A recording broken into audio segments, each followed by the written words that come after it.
Before I actually introduce our speakers, I want to welcome Blanca Alta, who is the Vice Consul of Ecuador. She's from a small community of Indigenous called the Quechua Cotacachi. There she is. I hope I said it correctly.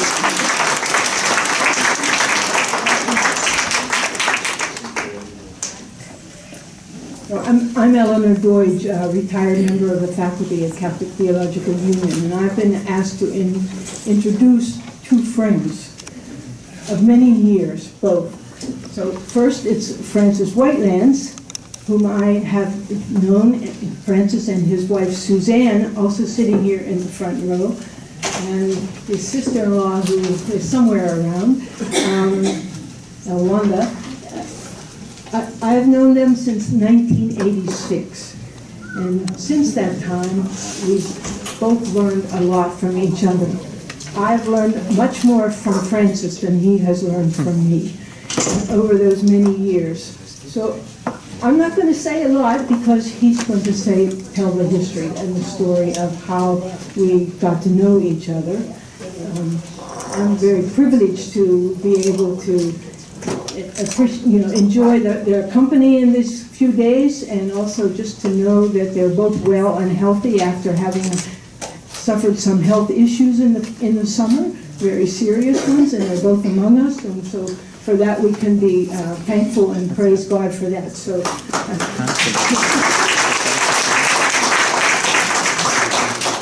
And my other friend, colleague, Roger Schroeder, from the faculty at Catholic Theological Union. Roger, when did we get to know each other? After you came back from Papua or somewhere? In 77. So you can see it's been a long time. And Roger's written so many books, I said, I'm not naming one of them. That's you can find it, if it isn't in his introduction of himself, you can find it on the webpage. SVD priest, faculty member at CTU, a very honored scholar, and we're very privileged to have him here with us today. So with that, I'm going to give the word to the speakers. And thank you very much. Good morning. Good morning. First of all, I'd like to say I'm glad to be here because of what Eleanor said.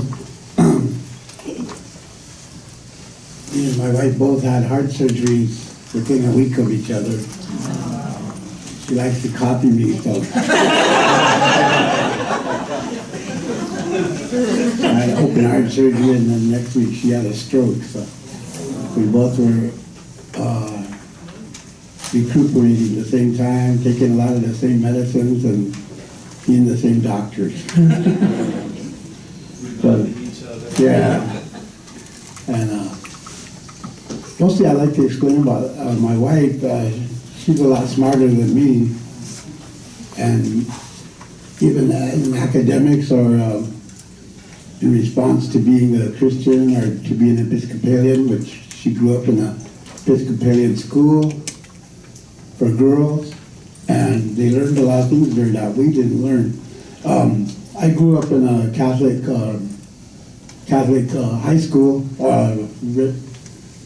boarding school we call it. So when we were little, they took us to boarding school and dropped us off, suitcase, and you didn't see your parents again until summertime. Then we took you home until school started again. But one of my aunties found out I was at boarding school, and she got mad at my mom and made her come and get me.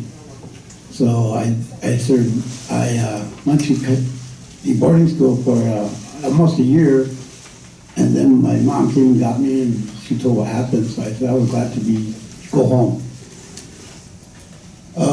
They were just following the tradition that they grew up in. My mother and father both grew up in boarding schools all their life. And so they didn't see their parents until like summertime when they went to work and stuff. So that was going on. They felt they weren't doing anything strange to sending us to boarding school. It was a norm. The other thing was that later on, my father became an Episcopal priest, and so I was the son of a preacher man.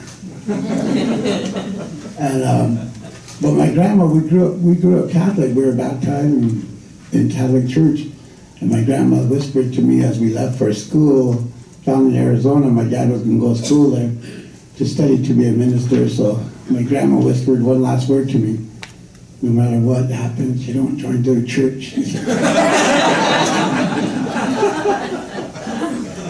So I was under grandma's orders not to become an Episcopalian. And I always kept that in mind, but naturally my family, being to keep us together, we went to everything Episcopal, and that was important to me too as well. But I always remembered that I was Catholic. I never thought I wasn't Catholic. And when there was Catholic church growing up, if the priest didn't know me, then I took communion. If they knew me, then I couldn't take communion, because in those days we were separated. My mother and father were considered to be in a mixed marriage because she was an Episcopalian and he was a Catholic. So he joined her church, and then he studied to be a minister and to be an Episcopalian priest. So I have a lot of church background. My grandfather, my dad's father, was also a catechist in a Catholic church. That meant that he was one of the teachers for the creek we lived on. And the creek we lived on the reservation, how they designated it is whoever was in charge went to one creek and said, "This will be Catholic." And then they went to another creek and this will be Episcopalian. And this will be Presbyterian. And those were the only three churches that were allowed on the reservation by treaty. We had agreed to be Christians according to the treaty of President Grant. He started in 1865, he started Grant's peace policy to make peace with the Indians. He said if they become Christians, then we could probably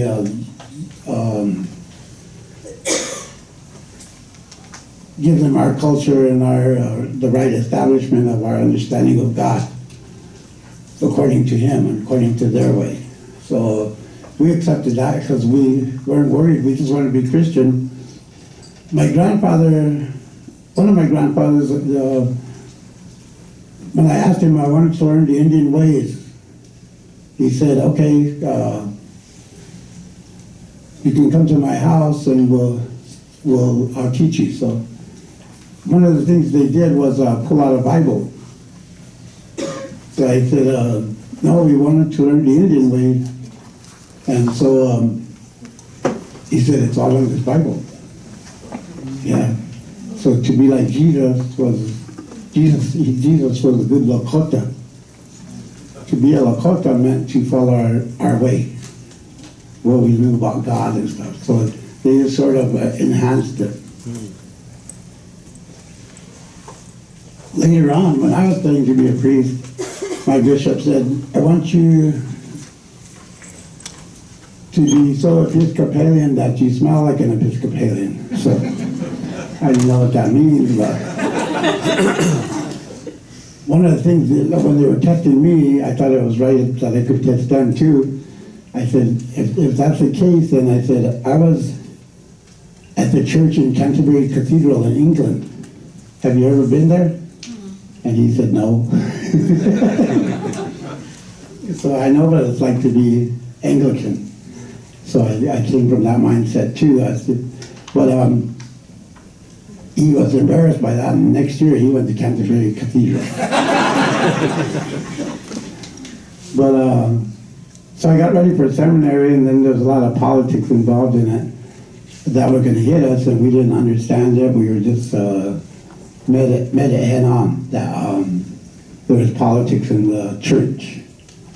One of the things was my father was also defrocked. What do they call it? Yeah, he was also defrocked, mainly because he was fighting with the bishop, but he got him, the newspapers, I blame the newspapers, but they're unscrupulous because they want to sell papers, they want to join in on the differences. So they told my dad, if you tell us about what the bishop's doing wrong, we'll print it for you. So he said, okay. So he told what the bishop was doing wrong, so that got him in trouble. One of the there was two main things that they talked about was, one was that he called the bishop a mafia, the leader of a mafia. And the other one, he was the opposing force to Jesus Christ on the reservation. And here I'm just now graduating seminary, trying to go back and get a job. And my dad's doing that, so. Of course, I love my dad, so I backed him up, and I didn't say anything, but I just said, I'll do whatever you do, and I'll stay that way. The word mafia was taken from a dictionary because we had ecclesiastical court. We had to have an attorney. And our attorney said, I didn't know the church was so mean. And so I said, well, you haven't studied history then. But there's a lot of meanness to being in a church. So he used the English dictionary calling the word mafia was a group of elite men who imposed their way on others. And so that was the definition that he used. Was, like I said, our bishop wanted us to be white, Anglican, and smell like an Anglican or whatever, yet he didn't have to study one thing about us. He wasn't required to do so, to be our bishop. So we had to stay. When I went to school, I said, I read about George Washington chopping a cherry tree down, but that was a truth that they taught, but I didn't have anything to do with it. I didn't understand why we had to learn about King Edward, King George, Bonnie Prince Charlie, and all those kind of things. So, but they never were required to study any part of us. And that's one of the things we wanted to change. And so when I came to seminary with that mindset, also was I met Claude Marie, Dr. Claude Marie Barber. She teaches at CTU, Catholic Theological Union. And I met her just in time because things that I was afraid of, she spoke to. And she made me not afraid. She spoke to in an intellectual way that I could understand and that I could incorporate into my own beliefs and stuff.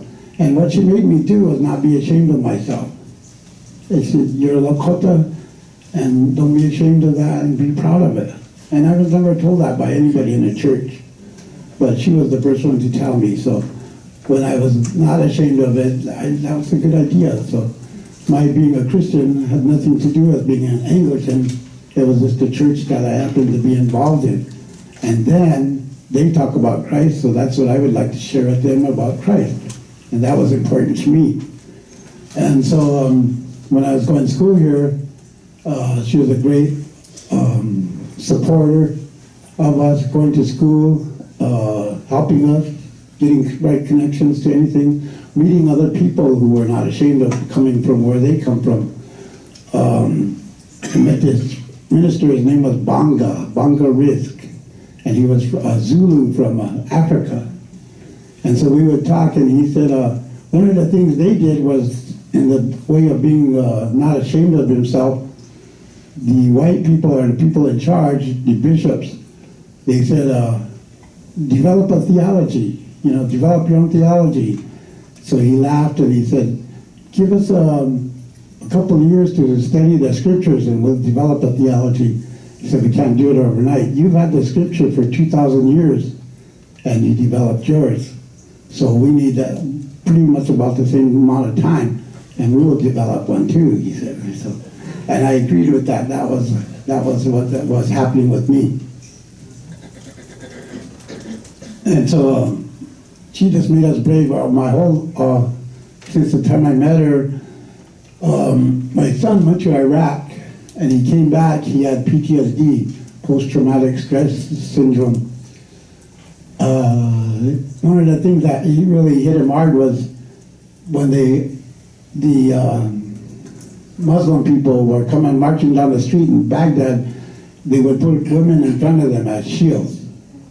And so they used these women and children for shields. And when they were firing at us, he said, we had to fire back. And a lot of women and children went down too.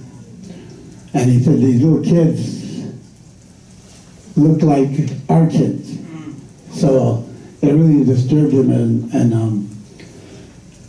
he came back not the same person. But and he got in trouble. Briefly, I'll tell about how he got in trouble. He was living at the college. He wanted to go to school too. He knows about school. He's seen us go to school, and he knew about it. So he started doing that for himself. When the people lived next door to him, they were frat boys. And they would drink beer and party every weekend, which is what they do, and it's natural, not bad. But the thing they would do is throw their empty beer bottles into his yard, because they live next door, and there would be carloads of people there. And so he told them, it scares me when you guys he went to the neighbors the next day, it scares me when you guys throw your beer bottles into my yard, because to me, I think it's a bomb. And I'm scared, it makes me scared, and his hands were already shaking because he had PTSD. And so he said, I just came here to go to school. He told them he was a veteran, and he had bad experiences about it. So they understood that from that point, and they said, we'll be careful about it. Well, they agreed to do that, but the friends didn't agree to do that. So when they came, they continued to throw bottles in the yard. And him not thinking, he called home and told me about it, and I said, just let it go, because we had to face a lot of racism when we went to school. And we overlooked it. But we overlooked it in the confidence that we were Christians, and we had our own ideas about things also. So I told him that, and he said, okay, I'll try to do it, Dad. But that weekend, he called me, the next weekend he called, and he had bought a gun, a rifle, and he went when they did that, he went over there during their party and he kicked their door down and shot up the ceiling. So, of course, he got in trouble. He got sentenced to, the sheriff wanted to give him 80 years in prison. And luckily that we got an attorney. We called all our friends and gathered together some funds for a good lawyer. And we were able to get it, and we made loans and whatever we had to do to get him a good lawyer. And the lawyer reduced it down to 6 years in a federal penitentiary. So that's where he went.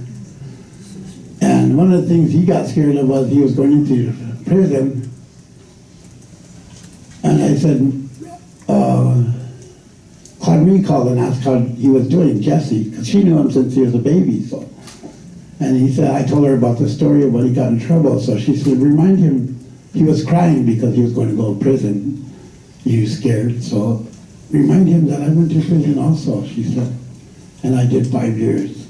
And she did that for being in South Africa and being a missionary to the Indigenous people there. And that's how she got in trouble, for being a white person doing that. So they put her in prison. I don't want to go into that too much because that's something that's real sensitive to her. So I'll quit talking about that. But I just, after I told my son that, he got real courage from that. And he said, I forgot about that. And he said, well, if she could do it, then I can do it, he said. So he survived it, and he went to prison. Now he's out of prison, still going to school, still struggling, having a hard time with reality, and sometimes he's good Jesse, and then some days he's real bad. And we're afraid of him. So one day he's my son, the next day he's under stress and having an episode of having a problem with authority, having a problem with his parents, and all that comes back to him. So he's that to us too, and that's when we're afraid of him, because he said he will kill us. But then the next day he'll say, oh, I'm sorry for I said that because I love you guys too, he said. So how do you live with somebody who says they're going to kill you, and then the next day they love you? But we did have a history of it. So in my own life, my grandfather, about 4 great-grandfathers back, my grandfather signed this treaty after Grant's peace policy and being Episcopalian. my grandfather was a treaty signer. He's one of the chiefs that signed the treaty. And so one of the things they gave him, and I brought it for you just to show you, like show and tell. I teach from kindergarten to 8th grade at present time, so we have to do a lot of show and tell. But this is a medal that I received from my grandfather to grandson for how many generations? About 4 generations. And this is from George Washington. And it was a peace medal. It's called a peace medal. And so George Washington's picture's on it, and it says 1789. And so it was a symbol of George Washington shaking hands with the Native American on the back, the pipe, peace pipe, and across with the hatchet, symbolizing that we came from war, but that we want peace now. We are settling for peace. And so in that, we were partners in discovering that. So I always ask the little guys when I'm teaching them, I say, how many have been to Sweat Lodge this weekend? And some raised their hand. How many of you been to ceremony this weekend? Some raised their hand. How many have been to church? And very few of them raised their hand. None of them went to church. So I said, did you know according to the treaty, and we read the treaty and I teach about it, so according to the treaty, we said we were going to go to church. We were going to get our spirituality someday way, because it was a foundation of being human is to have a spirituality. And so I said, you either get it in the church and their teachings, or you get it from the ceremonies and our teaching. So you could get it either way. So they're aware of that fact, that that's going to happen. And the other thing about being a teacher, presently I'm a teacher, because I told you the problem with my father, I had to look for another career. So I became a social worker, and with my degree I got a bachelor's degree in Western philosophy. So with that degree, there's not much you can do with that, except to be a priest. Anyway, but because I was educated and they recognized that was my shield. My shield was my bachelor's degree. And so I went and signed up with the state of South Dakota to be a social worker. They did, because there was a lack of social workers, they did an in-house teaching to be a social worker. And I took those tests. They, step by step, they moved us along, they educated us, and I was able to get a certificate to practice social work in the state of South Dakota. So I became a social worker. I investigated child abuse, child neglect, sexual abuse of children, and we were taught all those things. One of the first things that we learned was that they taught was we can't judge the families we work with. We have to just get in there and help them to make the connections they want to do to get back with their kids, get back with their children. So that's what I was taught, and I learned how to do that, how not to judge that. I just had to work with every family that was assigned to me and then do the paperwork on them and to be a real social worker. After that background, I wanted to do something else, so I got into teaching. So I started teaching because Carmen got me teaching. She would ask me to help her in maybe one class to talk about how it is to be a Christian. And she lived here and they had Shalom Ministry. And so we helped in that in Chicago. So this is a very important day because the Chicago Cubs superseded over my little speech here. But I don't blame them because it's happy time. Everybody's happy. We were here, we went somewhere in Chicago, Evanston. We were here when the Chicago Bears were the world champions.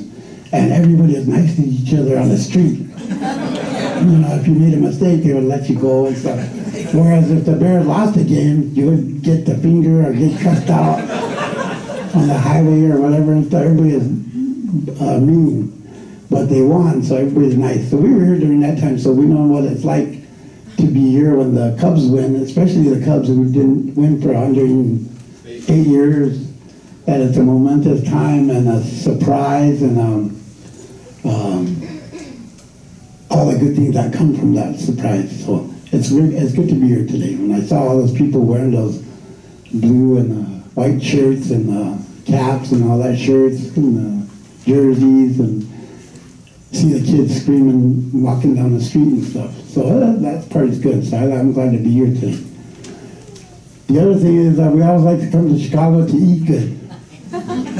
So one of the things, we always go to our favorite restaurants, and we eat the indigenous food that we're used to. One of them is menudo, and so we always go to the Mexican restaurant to eat menudo. When we got lonesome for home, when we lived here, we got lonesome for home, we went to the Mexican restaurant and ate menudo, because that was a meal that we had at home, that was our delicacy. So we like that part. And we go to other places to eat. Of course, there's buffalo wings and different things like that. So they're our favorites, and so we feel happy. And then I learned that in sharing food with other people, there's a koinonia that people get. There's a certain spirituality from the food. I never heard of that until I came here. And then another thing was, somebody talked about the study of sweetness in cookies and cake. And they had a philosophy for understanding sweetness in cookies and cake.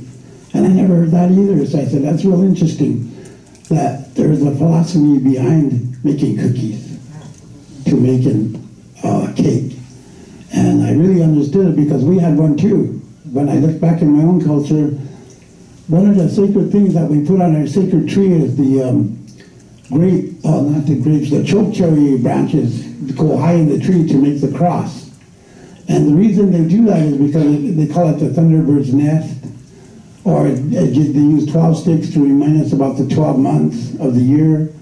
And in that teaching, we always have meat, of course, but the chokecherries bring us sweetness to our life. God wanted to let us know that among this hard living that we have to do here on earth, that there is a sweetness to life, that there's some good things that come from the ground, Mother Earth, and to partake in those. And when you have that koinonia, at every ceremony there are certain foods that we eat in process. And when we eat those foods, we're reminded of what our grandfathers did when they ate the same food. And that was an important connection for us to remember the history of our grandfathers. So it was important that I was descended from a chief. It was important that I was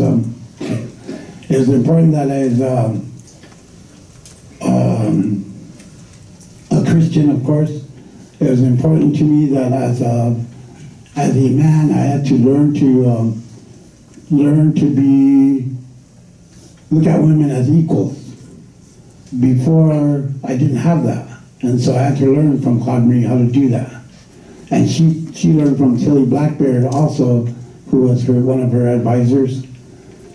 And I set my classroom up with all the chiefs. On one section of the wall is all the old-time chiefs, and you get that from pictures of them from the Denver Public Library, and it's considered public domain, so that I could print any picture I wanted of Native Americans from that library, and there's over 100 of them, and they all pertain to the children in my classrooms.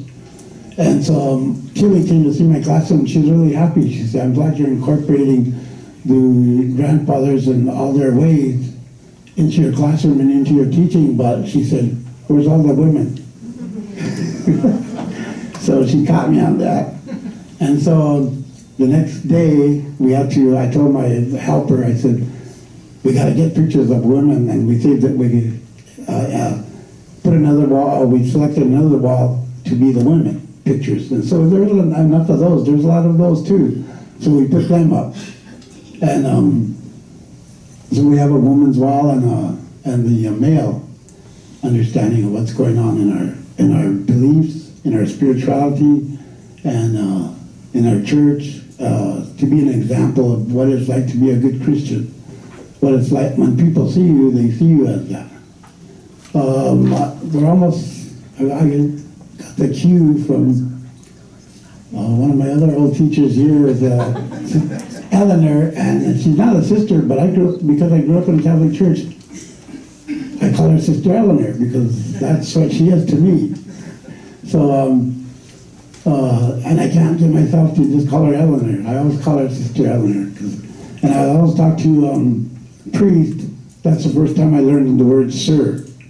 We addressed everybody, the brothers and the priests at the Catholic boarding school as sir.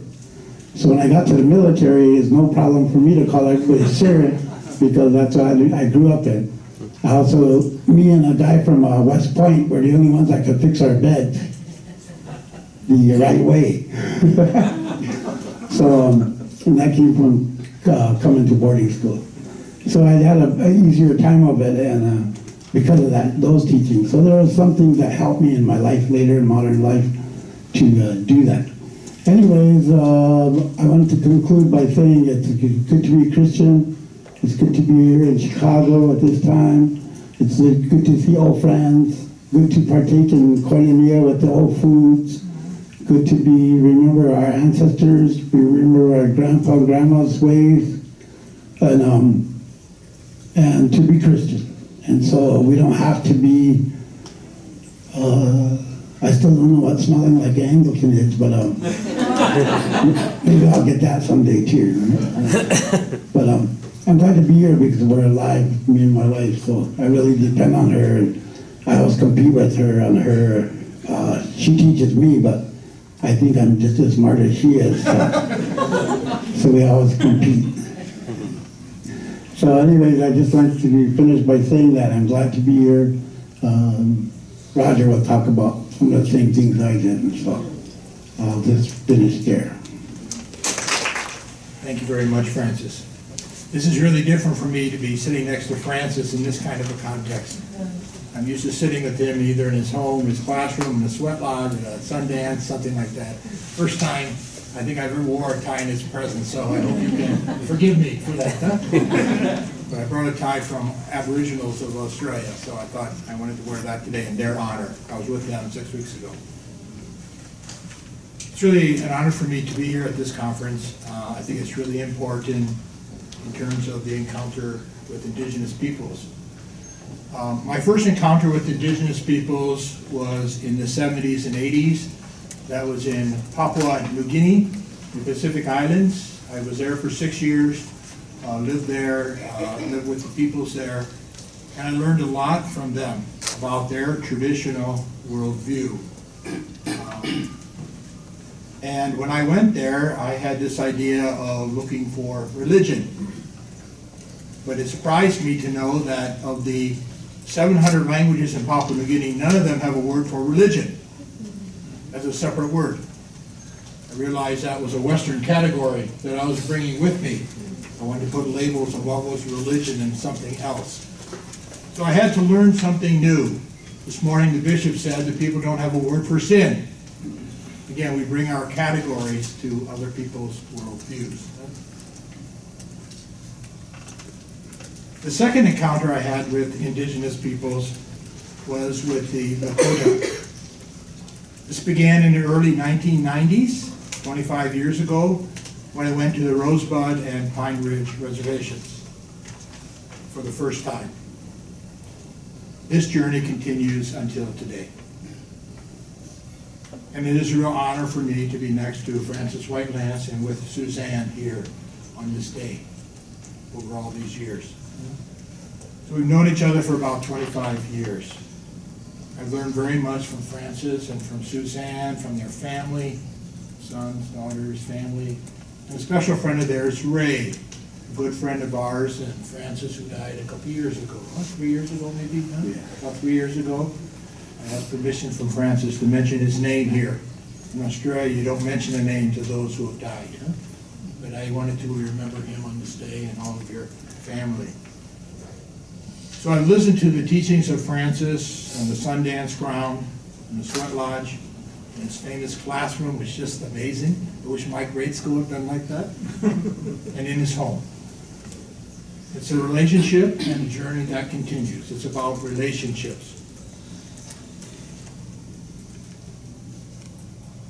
So this morning I'm just going to talk about, in terms of the relationship of the church and Indigenous peoples, especially with the Lakota.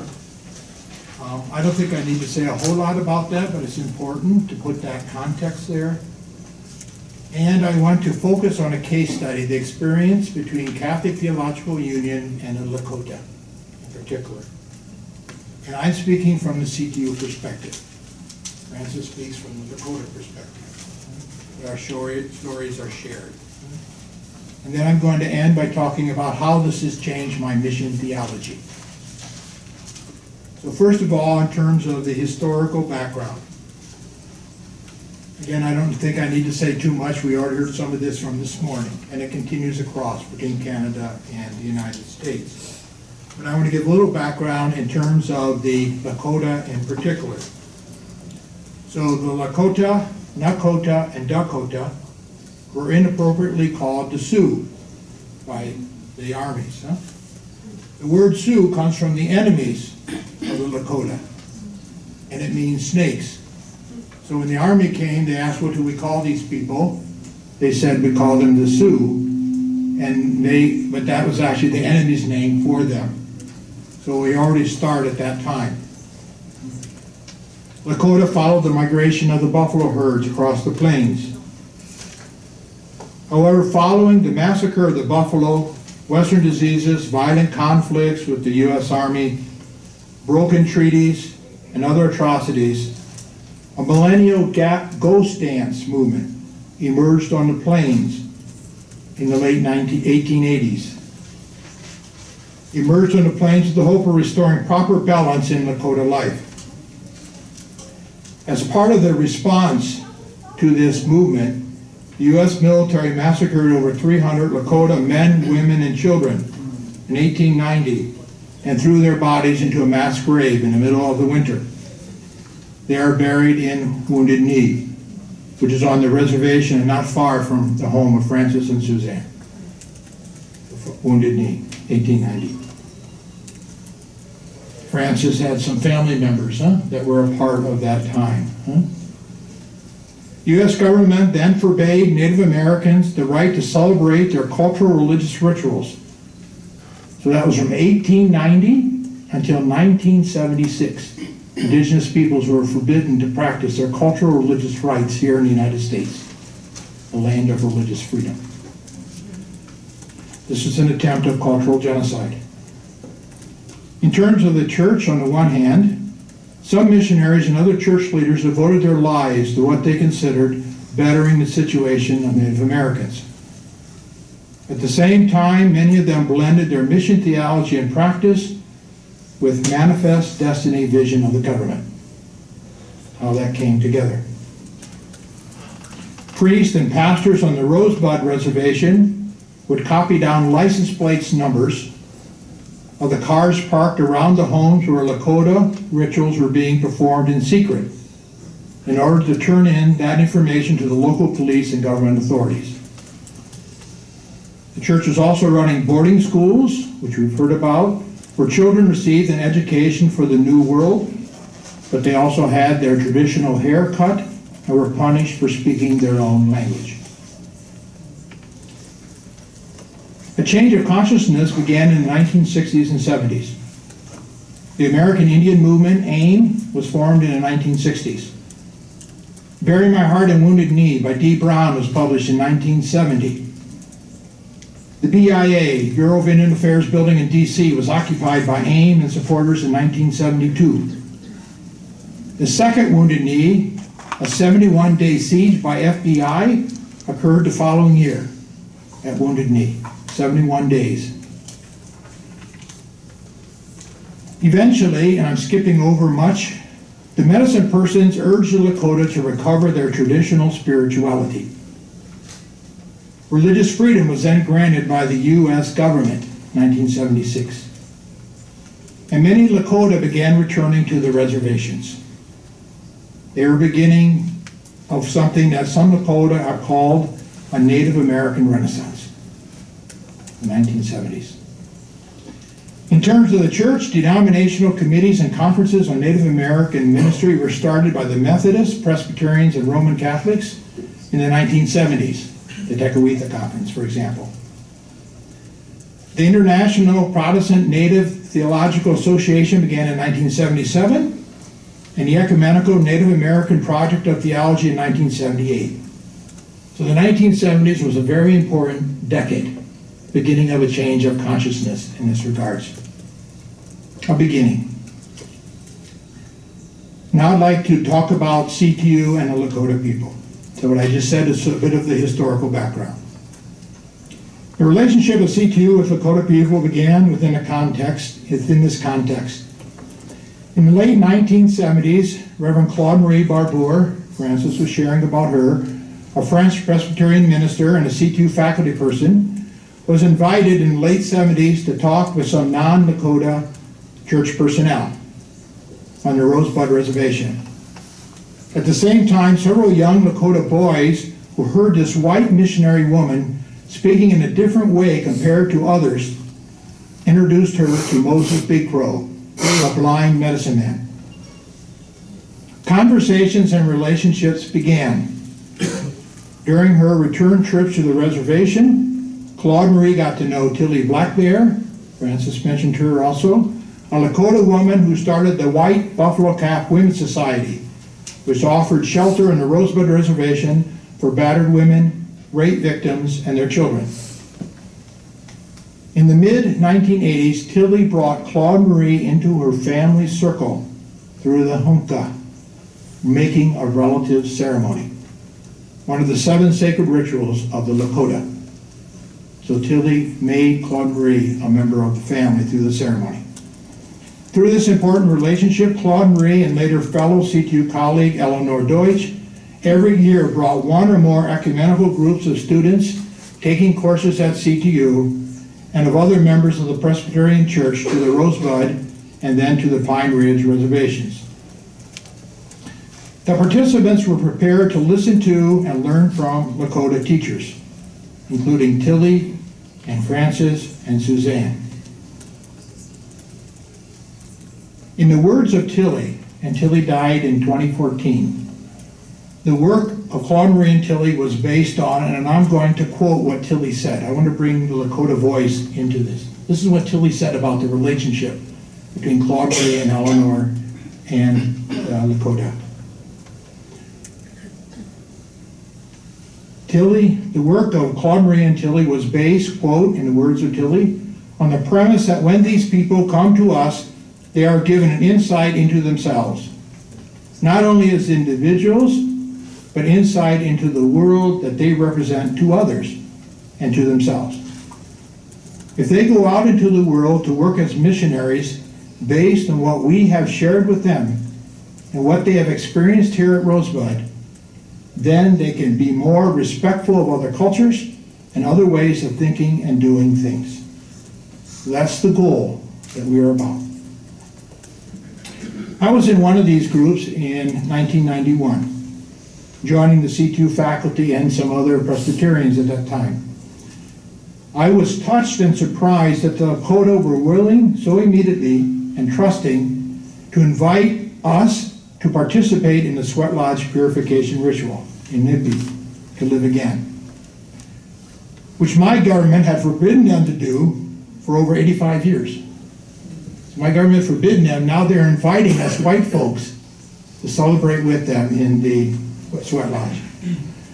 I realized that this was possible due to the relationship of trust that was initiated and maintained by Tilly and by Claude Marie.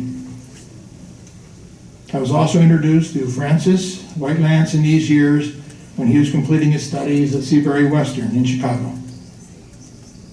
And Francis has already shared the importance that Claude Marie has had in his own life, in his own journey, and understanding his own culture and everything. So I don't repeat any of that. What is interesting is that those who came from Chicago, when these taking students, our surname was Chicago. So they'd say, Chicago is coming, okay?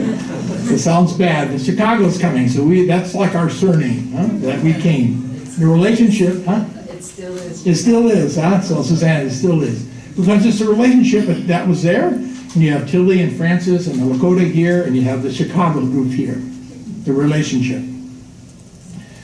Through my many trips to the Lakota Reservation, first as a participant and later as a co-facilitator, but always as a learner, I have seen how Chicago persons are nourished, challenged, and hopefully transformed by the experience. There are some people in this room who are part of those trips. Before the trip, they're prepared to listen to the voices and the stories of the Lakota. On the reservation, they learn to understand and respect the experience and worldview of the other, from the perspective of the other. And they are enriched in the process. They also learn more about themselves, their own culture, roots, and spirituality. Furthermore, they often experience a deep transformation of their attitudes towards others, themselves, and ministry mission. And it can finally be a moment of mutual healing between peoples.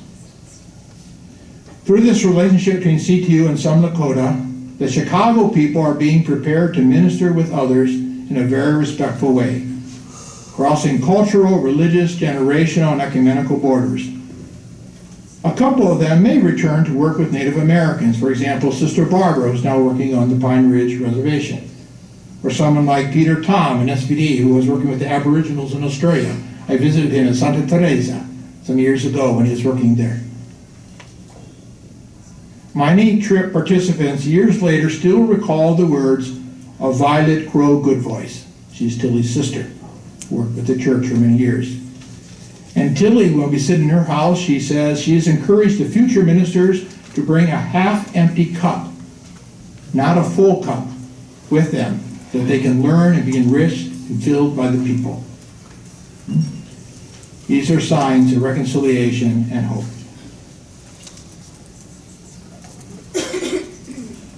And now I would like to talk about how the development of the mission theology that I teach, that I write about, and I try to practice has been changed through this experience.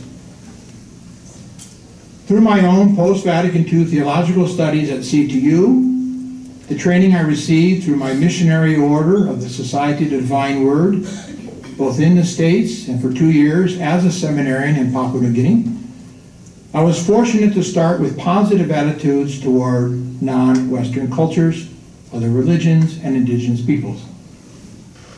However, that theology has been challenged, nuanced, and deepened over the years through my encounters and interactions with the Lakota people.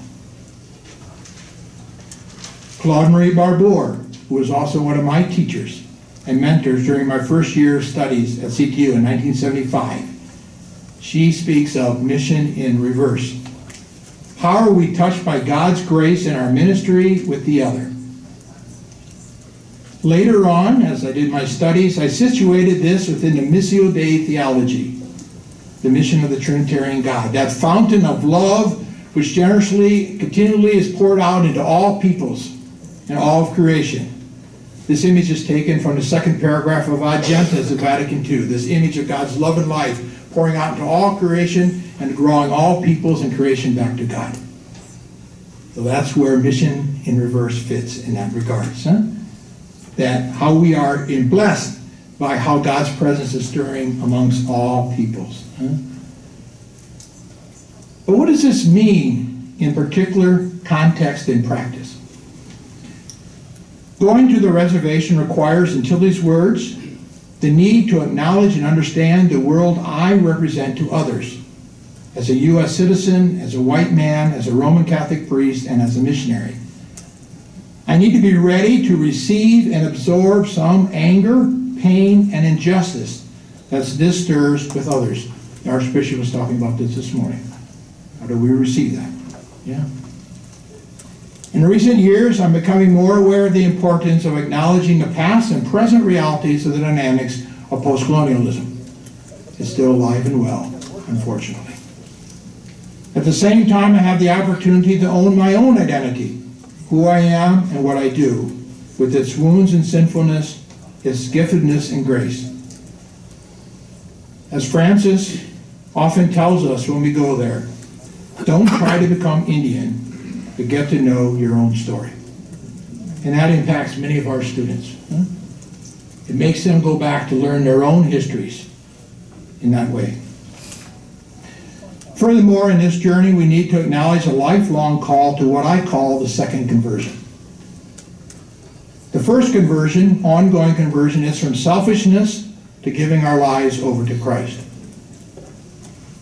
The second ongoing conversion is from all forms of ethnocentrism to mutually enriching and challenging relationships with others who have different backgrounds and worldviews due to ethnicity, religion, nationality, socioeconomic status, gender, generation, sexual orientation, etc. We have to name and be converted from our prejudices. This is the second conversion. Just like Peter and the early church, Peter with Cornelius, and the early church had to acknowledge their prejudices against the Gentiles and the marginalized. Again, Francis often talks about the need to overcome racism. They know the license plate numbers of those who come from the reservation to go to Rapid City. The racism that is there. And male chauvinism. Francis mentioned that also. We need to overcome this. Unfortunately, it's still so strong in our world. And I think the Lakota have offered me and us a road for such reconciliation through their forgiveness and hospitality. I recall the first time I noticed the four colors of humanity, the four flags, were brought together in the circle of the sweat lodge in prayer and spirit, and those of us represented in that circle. My mission theology, practice, and spirituality has been shaped by the Lakota phrase used after every prayer and ritual action, "Watakioasin," which means all my relations. I made this reference also this morning, Watakioasin. All my relations with the living and dead, with crawling, winged, four-legged creatures, with Mother Earth. This has become for me an image or parable of the reign of God theology. The reign of God is like Watakioasin. To live in right relationships. Sharing prayer and food with the living and with those who have died. This is done on the reservation, in the grave sites, at every meal, at Wounded Knee. How many times going to Wounded Knee? And I know I remember being there with Francis, at other times with groups. We come there to pray, in ritual and in daily life. My mission theology needs to be integral, based in reality, and focused on justice. Furthermore, Watakioasin calls me and the church and all of humanity to a deep respect and care for Mother Earth, for Father Sky, for all creation. This has become more central in mission theology. You sit on the ground in the sweat lodge, and the Lakota gather around the tree that connects them and us with the star culture and cosmos during the Sundance. I'm beginning to think that this ongoing transformation of our attitudes and actions towards creation has a need for a third conversion, from consumerism to care of creation. A third conversion. This is another aspect of our participation in the Missio Dei. And I'm learning this from the Lakota and many other indigenous peoples of the world. The life of the Lakota and all people is also filled with many challenges and difficulties. My mission theology needs to include the practice of accompaniment. This can come only after and through the above processes. We can't jump to accompaniment right away. We have to go through these other steps, at least begin the process of acknowledging and addressing personal and communal sinfulness, woundedness, prejudices, and through lifelong processes of conversion, healing, and reconciliation. Only then, in that process, can we ask the question of how I or we can accompany my Lakota sisters and brothers, as on the one hand they face the trials of life, and on the other hand they celebrate life, healings, miracles, and unity. And this is more by presence than by words. This is the nitty-gritty of relationships and of mission theology, practice, and spirituality. The challenge is that this becomes a journey in mutuality. That's still a continual journey. How do we do this in mutuality? How do we do this? I think we're doing it today, but how do we continue this in nitty-gritty?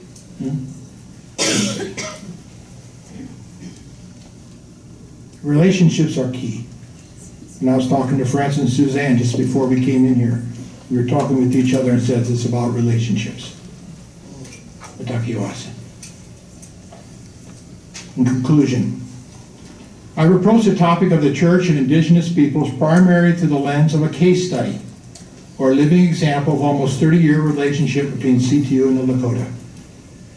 He points to the importance of a process of respectful listening, understanding the worldview and experience of the other, naming and facing our need for conversion on various levels, addressing past and present injustice, and striving for healing and reconciliation with the spirit of hope. I'm very glad that we're having such a conference to bring together the Indigenous and non-Indigenous voices across the Americas. As a further note, I'd like to mention that 8 weeks ago, I had the opportunity to participate in an Indigenous theology seminar in Alice Springs, Australia, with the Aboriginals of Australia this past August. On the one hand, I was enriched and challenged by the stories and reflections of Aboriginal Christians. Aboriginal is a term they use for themselves. They were very interested to enter into some conversation and sharing with the Indigenous peoples of the Americas as well.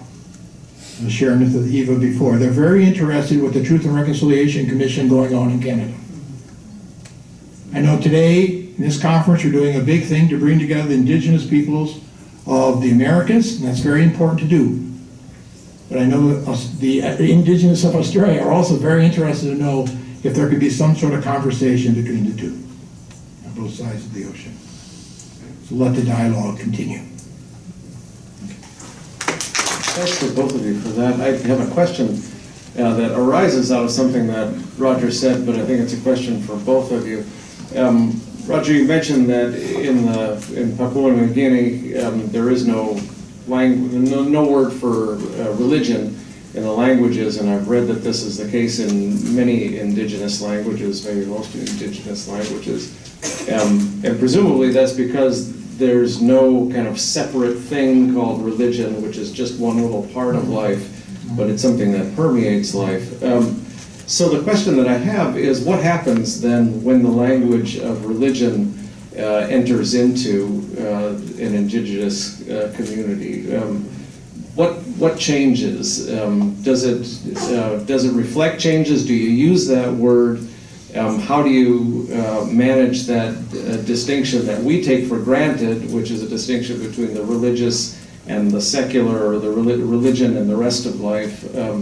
How do you negotiate those kinds of issues in the communities that you're part of? Okay, I'll start. I think it's a matter of learning a new worldview and understanding it, and then trying to learn from that. So I sort of imagine myself sort of running with Post-it notes and saying, this is religion, this is not, on different things. If it's got ritual, that's it. But then I realized I had to move away from that. So again, what's the word that the people use? Fortunately, I didn't have to use English there, so I could use other languages, and in those languages, I could work with what the people use themselves in that regard. So that helps a lot. Language learning helps a lot. I didn't learn, I tried as best I could with the local languages, but I had another trade language that I could use also, and that was the main thing. In other words, I have to adjust, And for example, the distinction between material and spiritual. And when people would say, the dead are really with us, and I'm like, yeah, I know they're really with us. No, they're really with us. And I said, oh, I know, no, they're really with us. In other words, we have to learn. And so in my language, I try to, adjust to that. Now, people go to school, they learn these different words, and they can use different words too, but then, what does it really mean in their hearts? They know. But the problem can be is where we as outsiders can, with that labeling, can add judgment. That's the bad part. And that's where we add judgment to say, oh, this is religious and this is not. Or this is idols. That's this is when it gets really bad. So we put those labels of idols and, those sort of things on there. A lot of damage is done. I don't know, maybe, for instance, one thing I'm thinking of, as you shared already, is how Westerners would take, there'd be sacred places for the Indigenous, and the white people would come and call it Devil's Lake. Yes. I don't know if you want to say anything about that or something else, I don't know. I could say something to that. Yeah. One of the things I always remember too is we have to define our terms. And I use Joseph Campbell's understanding of religio means connecting back.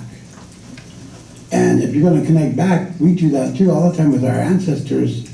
I know where my ancestors come from 26,000 years ago, because the Lakotas kept track of the wobble of the planet and the stars that showed themselves on the horizon. It was a 26,000 year coming back a cycle. And so we know who our first grandfather was 26,000 years ago, and all the stories that come through oral history to this time. The other thing I want to mention was, I forgot to do in my speech because I was cut off, was Martin Buber wrote a book called I Thou. And in that book, see, Cleveland, we want to get rid of the name Indians because it's a misnomer in the first place. We're not from India. And when I meet people from India, I say, hey, you guys are the real Indians. We are not Indians. But they say they want to honor us. They're honoring us. And it's by their own definition that they're going by. We don't take honor from what their definition is, and we tell them that, yet they don't understand that. They don't want to hear that. And because it's a lot, it affects money. You get a lot of, from selling T-shirts and flags with the baseball team's name on them, or the football team's name on them, like Illini. We don't like that either. And it just really goes back to the word I, thou, I, it, what Martin Buber talked about, because if you can call somebody it, you objectify them, then you can overcome them, or you can overcome whatever ideas they have. So, like when we were during World War II, we called the Germans Krauts. That's it. What's a Kraut? But we know what it is. We shoot Krauts. The Japanese people were called Japs or Nips, and just words like that we objectify people when we're going to kill them. Like in Vietnam, they call them slopes. So when you're going to kill somebody and conquer them, then you want to objectify those people. And a part of that is part of cultural genocide is to use those words, which hurt people. And if it hurts them, then that's wrong. So that's what we're trying to tell Cleveland, and they don't understand that because they're still honoring us by calling themselves Indians. And they got the caricature of an Indian on their logo, and it's a representation of their team. We take offense to. That's why they lost. That's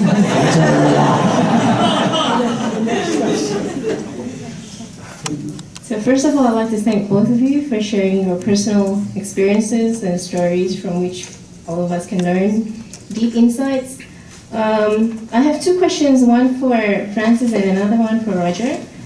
For Francis, first of all, I'd like to share that my family name rhymes with Lakota. My family name is Lukito. So I first thought maybe there was some misspelling in my name or in your tribes. Anyway, I was intrigued by the fact that you made explicit references to your grandfather. For me, that speaks of a deep wisdom in terms of respecting continuity in family. But what struck me the most was when your grandfather said Jesus was a good Lakota. That was significant in a way that my question is now, how or what do you think have enabled your grandfather to develop that kind of conviction despite the strong coercion by the European mindset from the church, which he was brought up into? That was my question. And while you're thinking about that, I will pose my question to Roger. What do you think, Roger? You talked about towards the end of your talk, you said that the church is now called to acknowledge our past sins and collective failures and the need to begin a process of reconciliation. And now, if we look at the context of American church, or the North American church in particular, what do you think is the greatest challenge? What is the biggest stumbling block that you're experiencing? So those are my two questions. Thank you. Okay. Since the first question was directed to me, I'll answer that first. And in connecting back to our grandfathers as a Lakota, our language derives from a sacred language, which is also called Lakota. So there's an everyday language, which is called Lakota, which conversations you can have conversations, everyday conversations. But there's another language, that's sacred language, and they call it Lakota also, because it comes in a syllable of 4 words. Our word for the Great Spirit is Wakantanka. Wakantanka is 4 syllables, and that's what we use our word for the Great Spirit. The other thing is that we make it in syllables. The sacred talks in 7 syllables, 7 and 4 being our sacred numbers. So the word 7, if I wanted to make Wakantanka 7, I would say Ho'ate. Ate means father, and Ho means I'm getting your attention. Ho'ate Wakantanka. I'm about to talk about the Great Spirit, our Father. And there is the word for mother too is Njimakha, our sacred mother that we're living on, that all of us come from. So we have those syllables there. It was the sacred language that we always try to remember. So there's 2 languages of our own language that is going on simultaneously. In terms of the second question, I think I'd make a distinction in terms of the Americas, between Canada, U.S., and Latin America. Very different histories that are going on there with the indigenous peoples. I won't talk about Latin America here. Obviously, other people will do that. In terms of Canada, we heard that this morning. I think Canada is much further advanced with the Truth and Reconciliation Commission that they started 2007, was it, or 8? 7 or 8? That they started and going until now. So it's a whole different, what the church is doing there is very different. I think in the U.S. we're very far behind in this in regards to the church making any kind of official recognition. The biggest obstacle is what? Fear of admitting mistakes, the consequences, compensation, losing face. I mean, I think there's just so much there, admitting one's wrongs in that regards. Racism is a part of it. We don't like to say that word, but that's underlying a lot of this. Why should we? And things like that. I think there's just there's a lot of deep obstacles that the church faces. I'm talking of the U.S. context.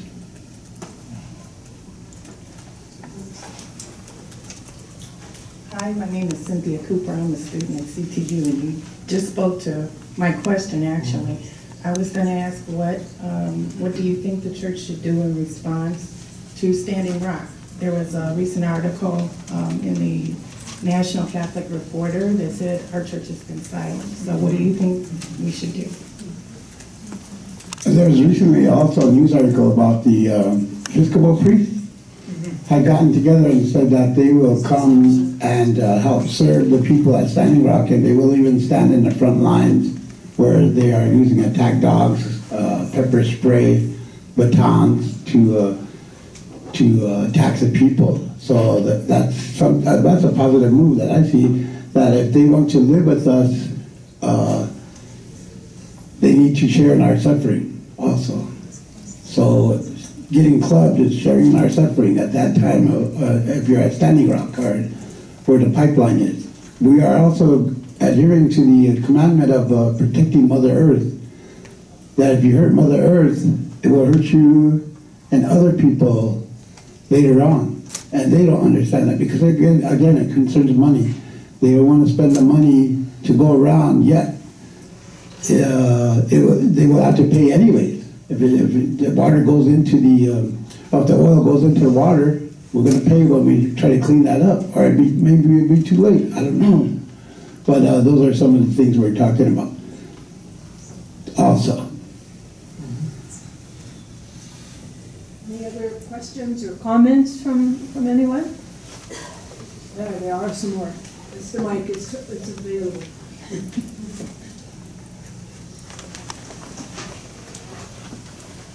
My name is Bin Lee, and a few years ago I got an opportunity to go and listen to the wisdom of Francis and also live in the South Dakota with the Lakota people. And I have to say it's very enriching, and I still remember the words of Tilly Blackbear, because when I went there, I came from Vietnam, and I grew up in a neighborhood that's mostly white people. So I was very ashamed of my culture and my background, my language. I was trying to become Americanized more and more until I went to that reservation, and the word of Tilly Blackbear, she told me, do not be ashamed of your culture, your language. And I still remember that. And a few months ago, I was in Ecuador, and I also have an opportunity to listen to a Indigenous elder speaker, and he was talking to us. He was leading to us. My people here, they have no hope, and I want you to be with them, to learn a few letters of their language, so that to give them hope and to encourage them, so they would also learn their culture. Because without culture, they lose any of the hook that they have onto the life of this planet. So I just want to share that. Thank you, Ben. One of the things that we do is also talk about foundation. When you're going to talk in front of a group of Native Americans, especially my tribe, the tribal members, you need to have a foundation before you speak. And a brief introduction of who you are, where your family comes from, what villages they live in, gives everybody a worldview, even from our tribal perspective, where you come from, and that you know what you're talking about. If you just start rattling off a bunch of ideologies and intellectual stuff, they don't really receive that too well. Whereas if you're a member of the community, when you connect back to the people, then that's a good thing. Especially if it's, like he said, speak Lakota, say a few Lakota words. That's what I like to hear too. And in the movie, My Big Fat Greek Wedding, I really relate to the father because he says, the word kimono comes from the Greek word kimona. He said, kimono is a robe, and that's how they derived that word from us, he said. So as we're driving down the street and I see all these different spellings for different communities here, I say, oh, that's a Lakota word right there.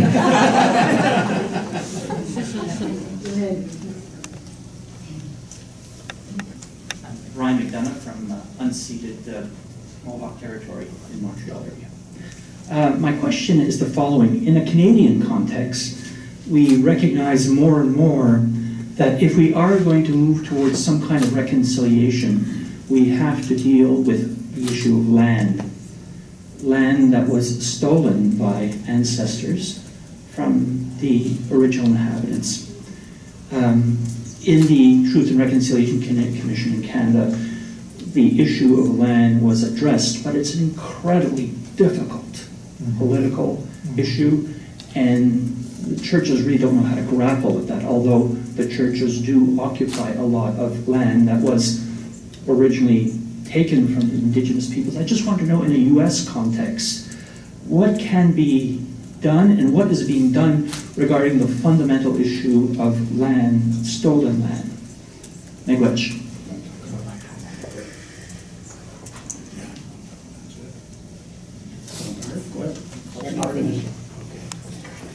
Okay, we're going to talk about the Black Hills.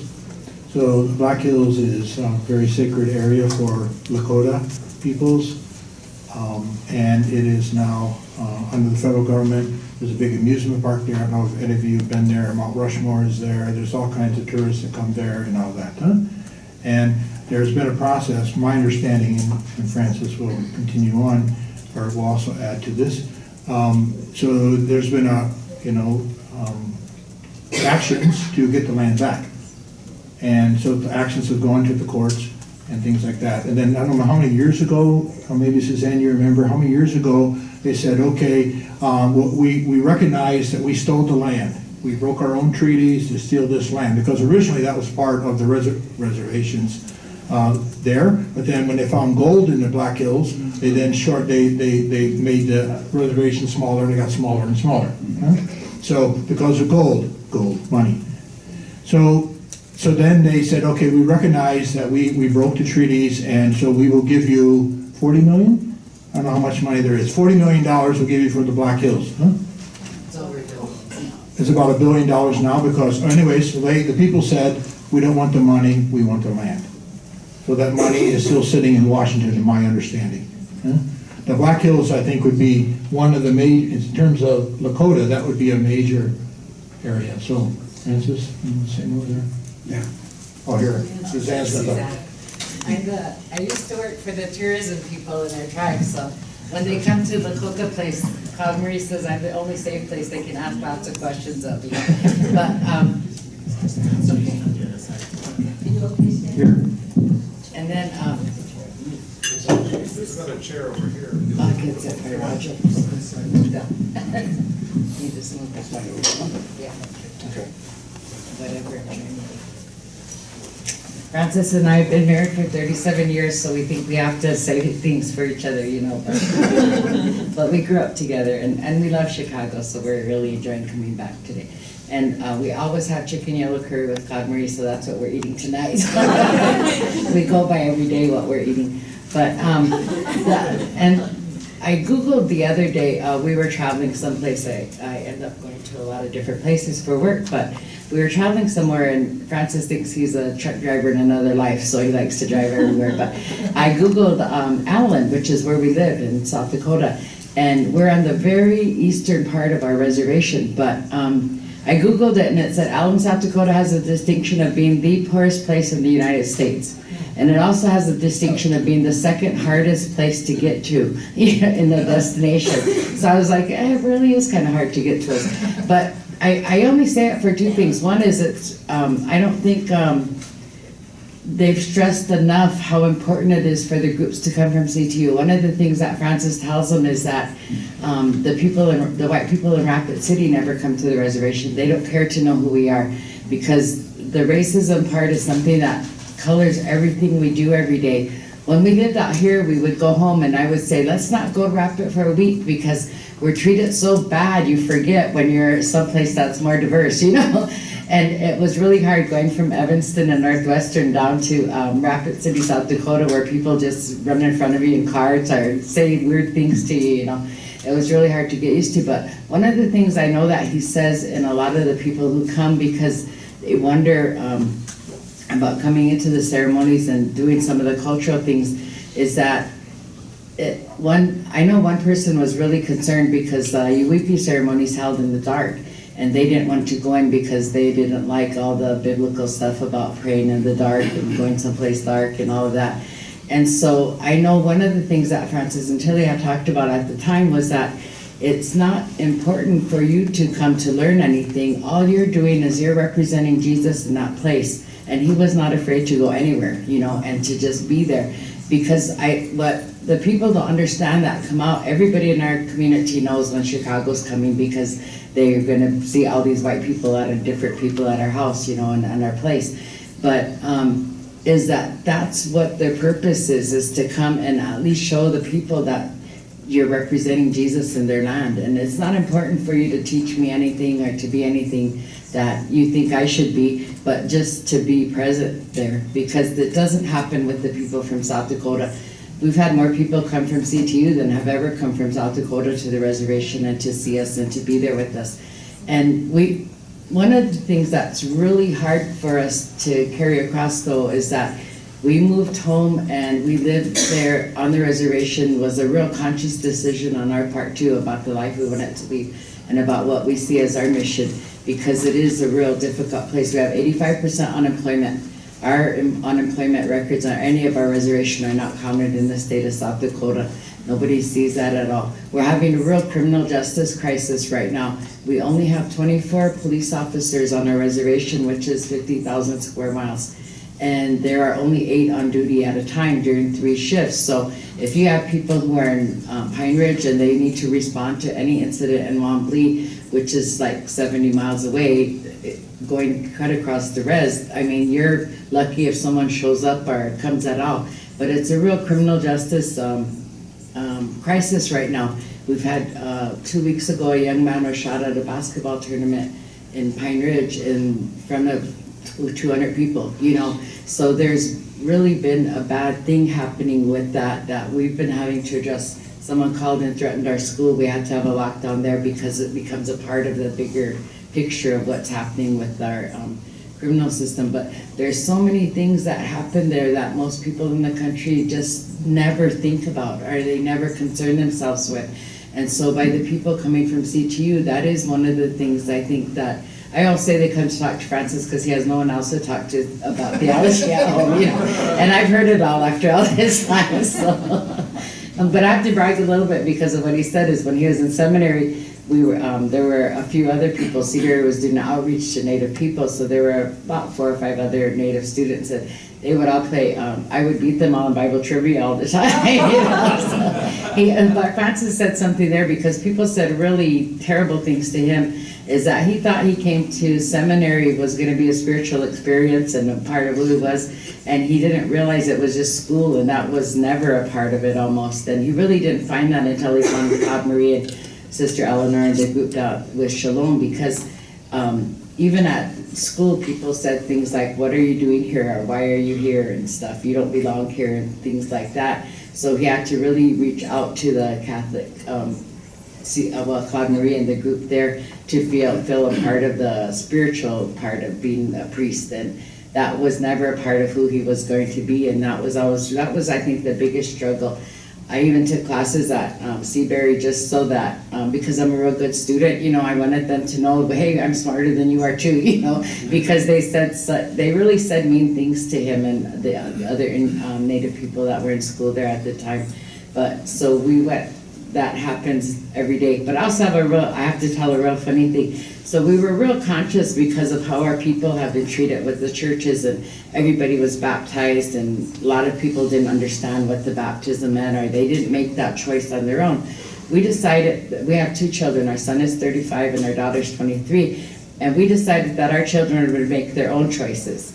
And we laughed because his mom used to bother us all the time about our daughter Whitney, who's our younger girl, to be baptized every day. Franz, how come you're not baptizing her and all of this stuff? And then he said, I know they sneak baptized her because they were quiet about it afterwards. You know, they quit asking us and telling us to baptize her. But we wanted them to make the choice, you know, to really have a choice about what you want your faith to be. And because I really grew up in the church, so I talked to a Catholic priest at home, and he was talking about having some classes about people, and I said, you know what, Father Rick, who actually was a teacher of Francis's when he went to high school, but he came back as a priest to the church in Kyle, and I said, Father Rick said people weren't interested in coming, or he didn't know how to draw people in, and I said, you know why? The most important thing is that I said, I really love the liturgy. I feel real comforted by it, and I'm real comfortable with it, and I went to church every day for 7 years, so that's probably why, you know, but I feel real comforted by the liturgy, and I know a lot of people are like that. And I don't really care about what the theology behind it means. I want you all to know about it, but I don't want to know about it because I don't really care because it doesn't touch my life. And so he really laughed hard, but he said he had never heard that. But that's the important thing I said, is that for most of us, most people, we just want to we enjoy being a part of it, and we're comfortable and we feel safe there, but we don't want to know why we have to do that, or Francis is a big transliterator, and he does think he's in that, like that guy in that movie. Everything started from a Lakota word, you know, so we have heard that for the last 800 miles. But in terms of, like the land issue, one of the things that a Navajo person came and spoke with us one time, and they did a workshop, and he was having people stand in as generations of people since termination law started, or the reservation had changed. And I said, I only have one real problem with it. And so I took 4 people and I set them down, as I said, our history only goes back 4 generations. We're in a real different place where we are, but I have a nephew, my sister Edwina's son, who got his master's degree from the University of Duluth in Minnesota, was the 4th generation of my family with advanced degrees, which hardly ever happens, you know. And I had you call them great aunts, but they were my grandmas. I had 2 that went to college in 1910 to 1914, and white men weren't going to school then. So that we come from that too, where that's a big part of ours. We don't live in a society that values that education, and we've really struggled with how to make that a part of it. Not just the church, but I think there's a real need for the church to do something, because when we were little, everybody was in a church, you know, and now we have so many of our kids who are not a big part of that. one of the things about our Sundance is that everybody knows Francis is a priest. And most of the people who come because they are Christian to participate in the ceremonies, because other people tell them you can't do both things, you know, and you can't be Indian and you can't be a Christian, you know. So when they come, they know that one of the things what they come for is because it is a Christian place, and you're okay if you're Christian, and in fact it's celebrated, you know, with the people that we are, as well as being traditional, so that we can do both things. But it is a real rare place, so there are a number of people who come just for that, because they have that validation, and it's okay. Because a lot of people want to, there's quite a few Indigenous people that want you to feel not Indian enough, you know? And we laugh because he never had to put up with that until he married me, because I'm lighter and stuff than the people at home, and I was never Indian enough, you know? People would always say I wasn't Lakota, and because of this and this and this. And then there was an older lady, actually Chili brother was married to Jean, and Jean said to me one time, because they're really traditional, and Jean said, gee, I don't know why people say that, because you do this, you know, there's real traditional things in our family and in our culture that we do. We feed the people, we do these, we take care of kids. Francis and I have adopted 2 young children. We have a 9-year-old and a 3-year-old, but we've also raised 50 other children in our home that we've taken care of. And so, I mean, those are all real Lakota virtues and things that you do, but because I didn't look Indian enough, I was never Indian, you know. So we catch that from each other too a lot. But we both talk too much, so well, you don't talk too much, but we wish we had more time. But I'm being given a sign to thank you both. But this is also lunch is an opportunity to explore, and the rest of the day and the breaks, etc.